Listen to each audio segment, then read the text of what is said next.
to experience Freedom Underground Radio. Let's start off with the most recent appointment. There's been a couple of them. We'll take this one on. Tom Vilsack, appointed as Secretary of Agriculture here in the United States of America, showing the influence that the company ConAg might have on policy.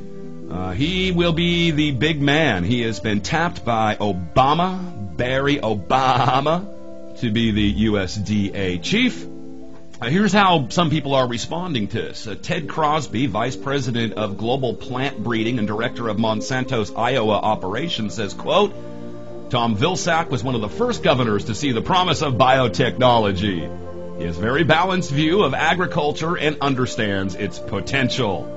Balance, if balance means balancing between ConAg and Monsanto, to get every possible edict and policy that will benefit those companies, and certainly not farmers, small farmers, and the American people. If that's what you mean by balance, Crosby, I agree with you. Paul Schickler is the president of DuPont's Pioneer Hybrid, one of Monsanto's few rivals in genetically modified seed industries. Says, quote, Governor Vilsack will be an outstanding choice for Secretary of Agriculture. He will bring great leadership and experience to the position. Governor Vilsack understands what it takes to increase agricultural productivity to meet growing global demand for food and feed. Of course, many will put fuel in that column as well. It means ensuring that we are using our farmlands not only to strengthen our agricultural economy, but to grow advanced biofuels. Nothing like genetically modified corn, grown in freakish Frankenstein dirt to alleviate the problem of foreign oil. By the way, does anyone want to answer the question why production has been cut massively in OPEC, oil-producing nations, and the price just doesn't seem to go up? I know some of you are very broken up. You're very upset that the oil companies' profits have dwindled, that Russia's profits have dwindled. Don't worry, they've saved up a lot of your money and are spending it now on future wars. That's something we can never worry about. Going back to Thomas Vilsack, 2007, Tom Vilsack ended an 8-year stint as Iowa's governor.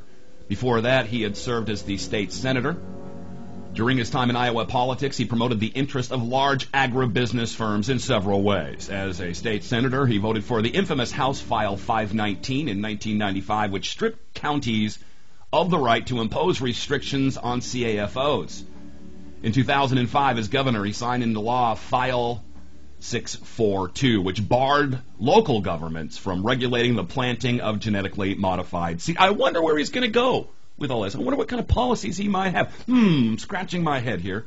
In 2001, the Biotechnology Industry Organization named him Governor of the Year for his support of the industry's economic growth and agricultural biotechnology research. Vilsack also briskly promoted biofuels as governor. He served as chair of the governor's ethanol coalition. After stepping down after his second term in 2007, Vilsack ran for president. When that bid failed, he joined the Minneapolis-based corporate law firm Dorsey and Whitney. The firm's broad range of corporate clients include food giants Cargill and Conagra. According to Dorsey and Whitney's website, all the information is there. Vilsack was hired to focus on strategic counseling and advising clients in the field of energy conservation, renewable energy, and agribusiness development.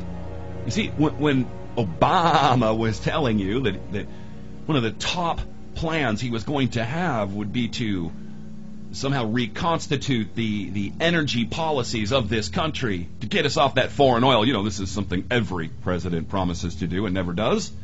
Did you know that he would be doing so through the auspices of ConAgra, Monsanto, DuPont, etc.?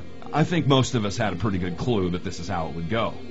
Vilsack also serves as a distinguished fellow at the Iowa State University's Biosafety Institute for Genetically Modified Agricultural Products, where he sits on the advisory board with representatives of Monsanto, DuPont, Pioneer Hybrid, and, drumroll please, the World Bank. President-elect Obama has reportedly plucked Vilsack from those posts and tapped him, perfect word, just like Skull and Bones, to be the USDA chief. The decision comes after a wave of hope. Remember that hope? That Obama might choose a less agribusiness-oriented candidate. Of course, putting Tom Daschle as head of the D at DHS, the Department of Human Health and Services, the Secretary of Health, the Health Czar, when Daschle was plugged into the Rockefeller-run massive industries, health industries, that would be cutting and drugging industries. You kind of see the pattern here, don't you? I gotta say, this can't look good for the real lefties out there. Some of who might have, knowing and seeing the writing on the wall, maybe held their nose a little bit and voted for Obama. This is not good.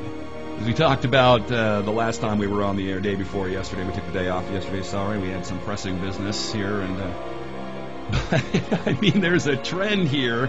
When you've got Alexander Haig, as we mentioned yesterday, pro-Obama, loving all of Obama's choices, something has gone horribly wrong. There is a ton of information on this posted by our friend The Paradigm Shift at jackbloodforum.com. This is a huge win for Monsanto, DuPont, ConAg, etc., etc., etc. Now, some of you out there might actually really like bioengineered food. You must like it because you don't think too much when you're buying and you're doing your shopping. You just eat. You eat the soy, you eat the corn. About 80-90% of that now, allegedly, biotech corn. But, hey, keep on rocking in the free world, folks.